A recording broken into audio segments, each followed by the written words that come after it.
The hum of the earth. It is a sound that exists on the border between reality and imagination. The hum of the earth has prompted various interpretations, including conspiracy theories, religious myths, and frightening tales of Native American burial grounds.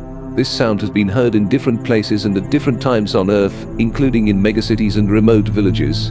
The concept of the groaning earth is based on ancient animistic beliefs, where the earth is thought of as a sentient and rational organism that warns people of an imminent apocalypse. Scientists are lost in speculation.